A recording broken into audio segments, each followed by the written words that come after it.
Good evening, this is Rashad Mitchell comes to you live from my YouTube channel as I can see on the week that was college football history review, the 1965 college football season. Tonight I'll be talking about the 1965 bowl games. It's basically the conclusion of the whole season, 1965 bowl games and the stats and everything. So we're going to get into it, the conclusion of the whole season. Liberty Bowl, December 18th, Mississippi beat Auburn 13-7. This postseason game was Memphis' debut as Liberty Bowl host city, but along came cold weather, same chill that traditionally dogged the Liberty Bowls in Philadelphia. Surging Ole Miss defense stopped second quarter, fourth and one play near midfield and turned that effort into defensive lineman kicker Jimmy Keys' 42-yard field goal, his first of two field goals. Auburn counted in second quarter as game. MVP tailback Tom Brown had 11 yards, 19 carries, ripped for 42 yards off tackle for the touchdown. Rebels drove 59 yards at the receiving second half kickoff, going ahead on quarterback Jody Graves' 6-yard touchdown toss to wingback Doug Callahan with less than a minute to play. Tigers romped to Rebels' 8-yard line, but quarterback Alex Bowden misfired on 3 passes and was sacked on fourth down by a happy swarm of Rebels defensive linemen Jim Urbanek, Marvin McQueen, Jerry Richardson, and Keys. Blue Bonnet, the Blue Bonnet Bowl, December 18th. Tennessee beat Tulsa 27-6. Now, driving rain and 4 interceptions by Tennessee's defense blunted aerial scoring machine of Tulsa, but stars still sparkle. Hurricanes quarterback Bill Anderson completed 23 out of 47 for 250 yards, and Howard Twilley caught 8 passes for 78 yards. Tennessee quarterback Dewey Warren opened with passes of 20 yards to wingback Hal Wantland, 13 yards to tailback Walter Chadwick, and 4 yards for touchdown to Wantland. Then Warren actually abandoned Volunteers' air game. Volunteers converted 2 fumble recoveries. Defensive back Jerry Smith's 49-yard punt return into the 26 halftime edge. Fullback Stan Mitchell closed book on games scoring by accounting for 34 yards of Tennessee's 43 yards and third quarter march, covering last 11 yards on his run. In the Gator Bowl on December 31st, Georgia Tech beat Texas Tech 31-21. His tireless sophomore tailback Lenny Snow set bowl record with 35 carries, gained 136 yards, and scored a key third quarter touchdown. Georgia Tech upset Texas Tech. Red Raiders quarterback Tom Wilson passed 22 out of 40, 283 yards, and 2 touchdowns. Halfback Donnie Anderson was Texas Tech's go-to guy. As usual, rushing for 85 yards, catching Wilson's pass for 138 yards, and finally taking pen to paper under Bo's post to sign what was then NFL record-high contract with Packers. Raiders enjoyed 21-16 lead after 3 quarters, but sub-Yellow Jackets quarterback Jerry Priestley sneaked over goal line and added 2-point run off fake pass for 24-21 edge. Soon Georgia Tech defensive back Tommy Black picked off Wilson past the launch Atlanta's clinching touchdown launch. Next, Sun Bowl. December 31st, Texas Western beat Texas Christian 13-12. Texas Christian proves the comfortable 10-0 halftime lead on kicker Bruce Alford's 35-yard field goal and quarterback Kent Nix's 12-yard touchdown pass. In the second half, Texas Western sophomore quarterback Blake Stevens picked on a 35-yard touchdown pass to end Chuck Hughes. Kicker Joe Cook's second short field goal provided underrated miners with 13-10 edge early in the fourth quarter. Lake TCU advanced, died at Western 1-yard line. Defensive backs Kirk Parsons made killing interception with 133 to go. After 3 perilous plunges had failed to gain, Stevens conceded safety on fourth down to narrow score to 13-12. The Miners punter Don Davis hit free kick safely into the Purple Frogs territory, so effectively end matters. Next in the Sugar Bowl, Missouri beat Florida 20-18. Missouri completely owned the first half. We were just dead out there, said MVP quarterback Steve Spurrier of Florida. Keys to Tigers' domination were pinching pass rush of defensive ends like Dan Suppan and Tom Lynn, and running of halfback Charlie Brown with 122 yards on 22 carries, who scored a 10-yard touchdown, contributed to Cincinnati's 60-yard dash. The big play was second quarter fumble of punt by Gators halfback Jack Harper, as Missouri scored 2 plays later on halfback Johnny Rollins' 11-yard pass to wingback Earl Denny. When kicker Bill Bates added his second field goal in the third quarter, The Tigers led 20-0. Spurrier marshaled Florida forces in fourth quarter as Gators went 86 yards to touchdown. Assistant coach Ed Kinsler felt 20-8 would look better than 27, so Gators were ordered to try for 2 points. When it failed, Florida couldn't use easy extra point kicks to catch up and was forced into 2-point tries after exposing 2 touchdowns. Head coach Ray Graves took heat, saying, "I thought a 2-pointer would give us a boost." And Charles Casey caught a touchdown pass at the end of the 81-yard drive to get to 2018, but Spurrier's 2-point pass flew wide. Spurrier said he wished conversion play call had been a little fancier, which would form his coaching creed in years ahead. In Cotton Bowl, Louisiana State beat Arkansas 14-7. Undervalued LSU played by turnovers at its low moments in 1965. Open calendar year 1966 with error-free offense and tight defense to surprise number 2 ranked Arkansas, which will be voted number 3 by AP polls after Michigan State lost the Rose Bowl. LSU came from Los Rams to take number 8 spot in the final poll. Expected to be easy fodder as 23rd straight Razorbacks victim, the Tigers took psychological cue from coach Charlie McClendon, who dressed all 11 of his scout players in jerseys with symbolic number 23 during the team pre-bowl workouts. Employing 11 plays, Hogs struck on early 87-yard drive. Razorbacks quarterback John Britton rifled 19-yard touchdown straight to end Bobby Crockett, who went on to Cotton Bowl record 10 catches for 129 yards. LSU retaliated with time to a touchdown run by squat tailback Joe D'Abruzzo to finish a 7-yard march.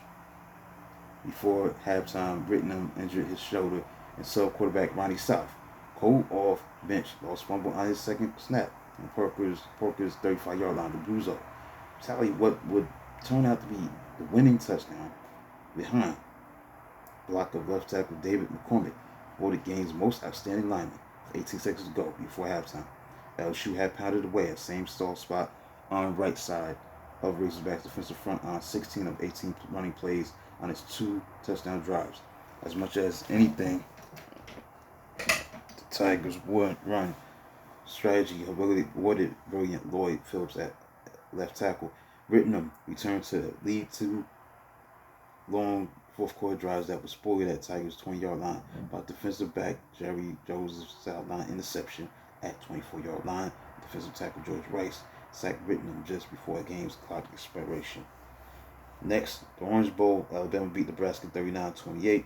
With Arkansas and Michigan State having fallen earlier, national title door stood open for the winner of primetime battle in Miami. Number 3 Nebraska entered with high hopes, but host Alabama struck with speed and deceit. On early plays after Huskers fumble, Bama tackle Jerry Duncan caught 2 tackle eligible passes in a row. Quarterback Steve Sloan fired 21-yard touchdown pass to Ray Perkins, had 159 yards receiving on 9 catches, 2 touchdowns, with later snag a 2-point conversion. Huskers counted in second quarter on quarterback Bob Churchage, 33-yard pass to tight end Charlie Jeter for 7-7 tie. Sloan quickly directed Bama aerial touchdown margins of 89 and 93 yards. Then ties successful on onside kickoff allowed kicker David Ray to fit in field goal just before halftime. So during intermission, Chris and Todd Band dispelled notion that school bands needed rehearsals when band members marched into the formation of 24/7 halftime score the cheers of Alabama faithful. Churches tossed 2 touchdowns passes and scored another on run in the second half, but Tide never lost its edge. Due to his injured ribs, Sloan stuck mostly to ground game, and tough fullback Steve Bowman scored twice. Steve Sloan was 20 of 28 for 296 yards, 2 touchdowns, 2 interceptions. So Alabama easily nabbed its second straight AP national title. So the final AP poll looked like this. Alabama was, sorry about that. Forgot to talk about the game of the year for the 1965 college football season. My bad on that. It was number 1 Michigan State versus number 5 UCLA, where number 5 UCLA beat number 1 Michigan State in the Rose Bowl 14-12. This is the game of the year. Looking back, 3 circumstances helped UCLA create the year's greatest upset. Michigan State coach Duffy Daugherty made ill-fated decisions to house his team of eclectic personalities at distant monastery. Secondly, September's 13-3 match likely made Spartans overconfident. Finally, Bruins felt Michigan State made the mistake of verbally humiliating them during Rose Bowl pregame drills. Ace UCLA quarterback Gary Beeben set the tone with a 27-yard run on game's first play. Later in the first quarter, Bruins defensive back Bobby Styles made an interception of Spartans All-American quarterback Steve Juday, who returned it 42 yards. Michigan State defense held at that point, but defensive back Don Jopinga bobbled an ensuing punt when hit hard by Bruins and Byron Nelson. UCLA center John Quickaga recovered Jopinga's bobble at Spartans' 6-yard line. Beeben quickly scored. Kicker Kurt Zimmerman kick conversion. Zimmerman immediately stunned Spartans with an onside kick that was successful, and Beeben set up his second touchdown run with a 27-yard pass to wide receiver Kurt Altenberg. So in piling up 314 yards, Michigan State often threatened, but Juday, having an off day with 6 of 18, 80 yards of passing, suffered 3 interceptions. Its leading rusher was halfback Clinton Jones with 113 yards and 20 carries. After the Spartans were stopped twice on fourth down plays with 6:13 to go and down by 2 touchdowns, mighty Michigan State finally erupted, going 80 yards in 2 plays. Juday to end Gene Washington for 42 yards, and so quarterback Jimmy Wright pitching to trailing fullback Bobby Apisa for 38-yard touchdown trip down the sideline. Michigan State chose the fake kick and go for 2 points. Juday's pass off extra point kick formation was batted down by UCLA defensive lineman Jerry Klein. Soon big defensive end Bubba Smith partially blocked UCLA punt, and the Spartans were 51 yards from possible tying touchdown. Washington caught 2 passes. Juday knifed into the end zone, and 31 seconds left.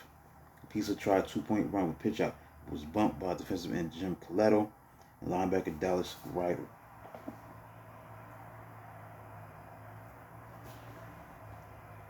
Nailed just short of the end zone by 175-pound Styles, who was knocked unconscious. Later, Beeben said, Bobby sacrificed his life figuratively, and we had what we thought was the biggest upset ever.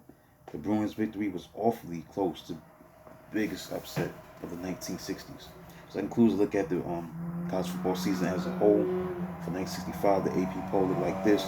Alabama was number 1, Michigan State number 2, Arkansas 3, UCLA 4, 5, Nebraska, number 6, Missouri, number 7, Tennessee, number 8, Louisiana State, number 9, Notre Dame, number 10, Southern California.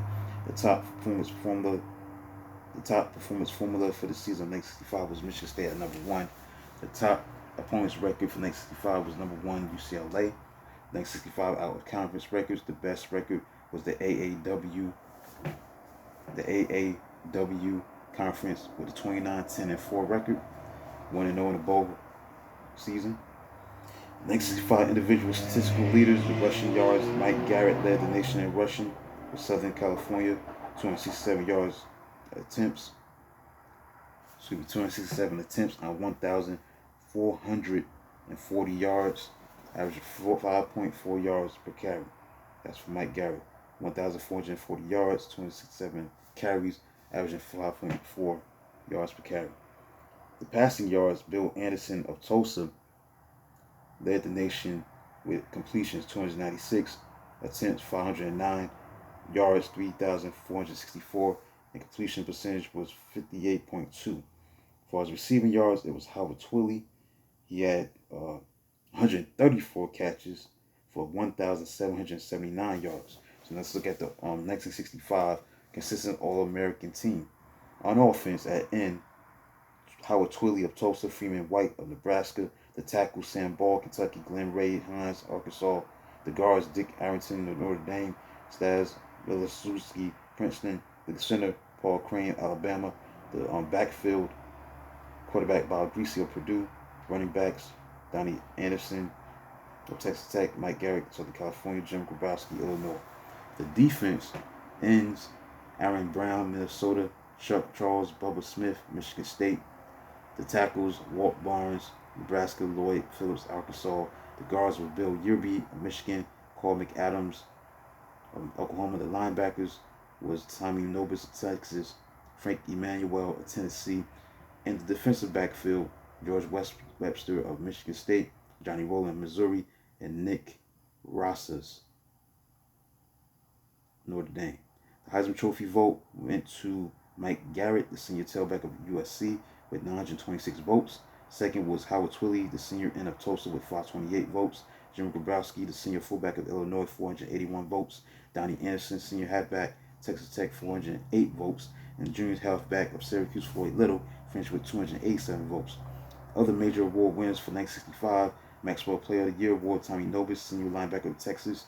He also won the Outland Trophy Award, the Newt Rodney Lineman Award, and Jim Grabowski, senior fullback of Illinois, won the Walter Camp Award for back. AFCA Coach of the Year was Tommy Prothro of UCLA. So that concludes the season as a whole for 1965 college football season. Hope you enjoyed everything that I talked about. I'll do a video of this magnitude maybe tomorrow, but I will do a video of this magnitude real soon. Please like, subscribe to the channel, comment, do whatever you can, support. This is Rashad Mitchell. Until then, talk to you real soon.